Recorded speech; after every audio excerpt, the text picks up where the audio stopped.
jumpa lagi bersama saya, Arta Ari.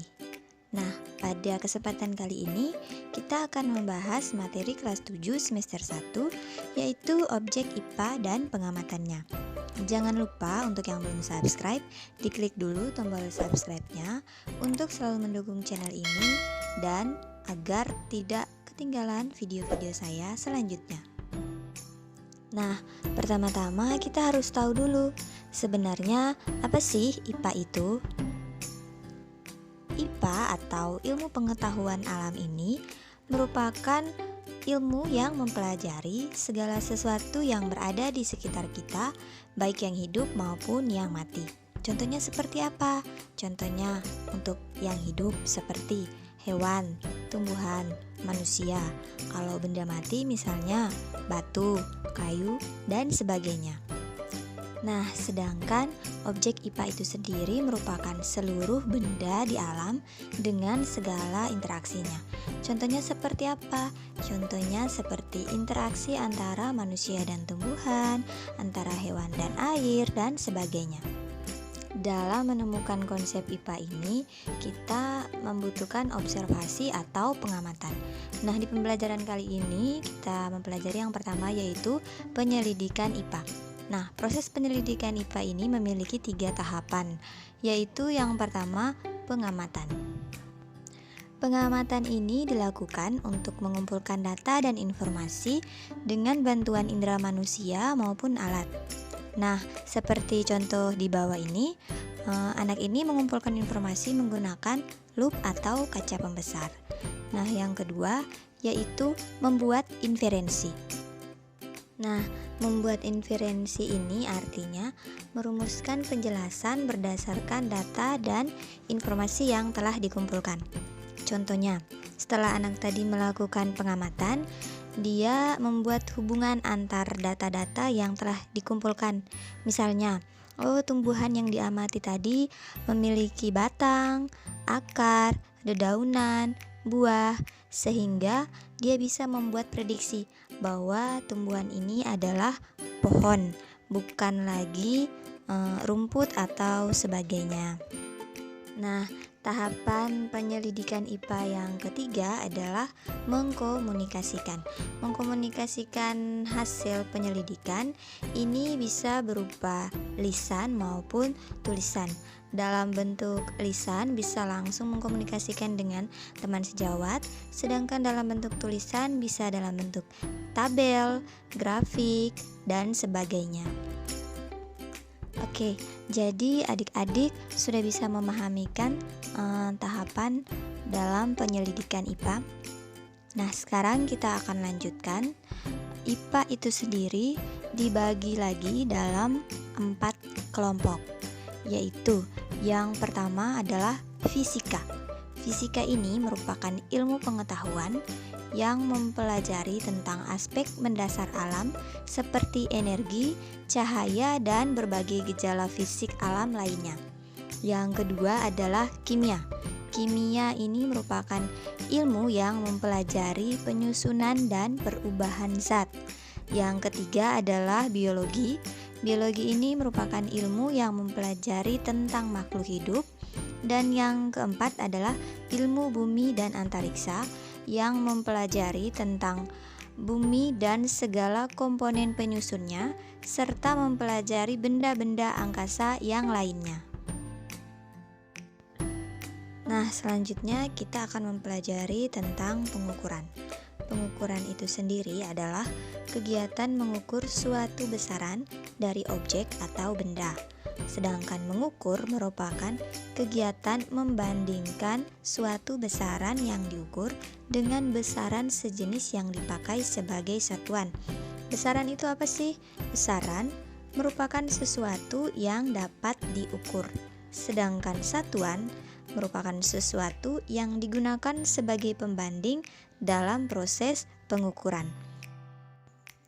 Jadi adik-adik harus bisa membedakan apa itu besaran dan apa itu satuan. Nah, misalnya ketika melakukan pengukuran panjang meja dengan jengkal, maka kita membandingkan panjang meja dan panjang jengkal. Nah, jengkal di sini dipakai sebagai satuan pengukuran. Kita ambil contoh. Misalnya si A mengukur meja yang sama dengan jengkalnya dan memperoleh hasil 6 jengkal. Sedangkan si B mengukur meja yang sama dengan jengkalnya dan memperoleh hasil 7 jengkal. Nah, kenapa hasilnya bisa berbeda? Ini karena ukuran jengkal kalian tidak sama antara yang satu dengan yang lain. Begitu juga ketika kita mengukur papan tulis dengan depa. Hasilnya pasti akan berbeda antara teman yang satu dan teman yang lainnya. Sehingga diperlukan satuan yang disepakati oleh semua orang yang disebut dengan satuan baku. Mungkin kalian pernah mendengar satuan sentimeter, kilogram, dan detik. Satuan-satuan tersebut adalah contoh satuan baku dalam ukuran sistem internasional atau SI. Jadi, kita harus tahu dulu satuan-satuan dan besaran-besaran seperti apa sih yang akan kita pelajari dalam ilmu pengetahuan alam, beserta alat-alat yang digunakan dalam pengukuran. Oke, sekarang kita akan belajar mengenai besaran dan satuan. Nah, besaran ini sendiri berdasarkan satuannya dia dibedakan lagi atas dua, yaitu besaran pokok dan besaran turunan. Besaran pokok ini merupakan besaran yang satuannya telah didefinisikan terlebih dahulu, atau besaran yang tidak diturunkan dari besaran-besaran lain. Dan besaran pokok ini memiliki 7 besaran, yaitu Pamawa suku Inju. Ada panjang, massa, waktu, suhu, kuat arus, intensitas cahaya, dan jumlah zat. Nah, adik-adik bisa melihat satuan dari masing-masing besaran pokok yang ada di tabel ini. Seperti panjang, satuannya meter, dan seterusnya. Yang kedua adalah besaran turunan. Besaran turunan merupakan besaran yang diturunkan dari besaran pokok. Nah, kita lihat contoh dari besaran-besaran turunan di tabel berikut. Misalnya, besaran turunan luas. Besaran turunan luas ini merupakan besaran yang diturunkan dari besaran pokok panjang. Kenapa? Karena satuan dari luas adalah meter persegi atau meter pangkat 2. Nah, didapat dari mana?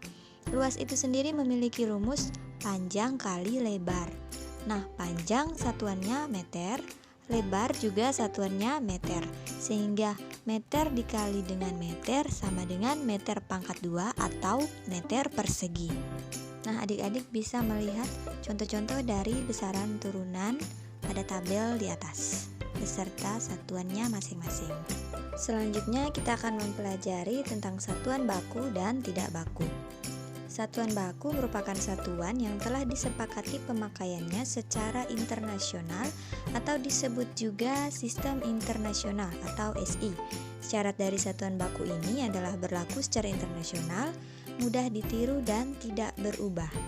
Nah, satuan dalam SI dibagi lagi menjadi 2 sistem, yaitu sistem MKS, meter kilogram sekon, dan sistem CGS, sentimeter, gram, dan sekon. Yang berikut adalah satuan tidak baku. Satuan tidak baku merupakan satuan yang tidak diakui secara internasional. Contoh-contohnya seperti apa? Nah, contohnya seperti jengkal, hasta, depa, dan lain sebagainya. Oke, selanjutnya ada alat ukur yang biasa digunakan dalam proses pengukuran. Kita lihat yang pertama yaitu alat ukur panjang. Nah, alat ukur panjang ini terdiri dari mistar atau meteran, jangka sorong, dan mikrometer sekrup. Oke, selanjutnya yaitu alat ukur massa. Nah, untuk mengukur massa ada yang namanya neraca atau timbangan. Nah, neraca ini ada macam-macam, ada neraca digital, ada neraca pasar yang biasa digunakan oleh para pedagang di pasar, dan lain sebagainya. Yang berikut adalah alat ukur waktu. Alat ukur waktu itu ada stopwatch dan ada jam. Jam yang biasa kita lihat pada kehidupan kita sehari-hari. Selanjutnya ada alat ukur suhu. Nah, alat ukur suhu ini biasa digunakan untuk mengukur suhu tubuh kita. yaitu termometer. Nah, termometer ini juga ada bermacam-macam, seperti termometer untuk mengukur suhu tubuh, suhu ruangan, suhu air, dan sebagainya. Oke, selanjutnya ada alat yang digunakan untuk mengukur kuat arus. Nah, alat ukur ini digunakan untuk mengukur nilai arus listrik yang mengalir dalam suatu rangkaian listrik. Nama alat ukurnya yaitu ampere meter. Oke, materi kita sampai di sini dulu. Semoga dapat bermanfaat bagi adik-adik. Sampai jumpa.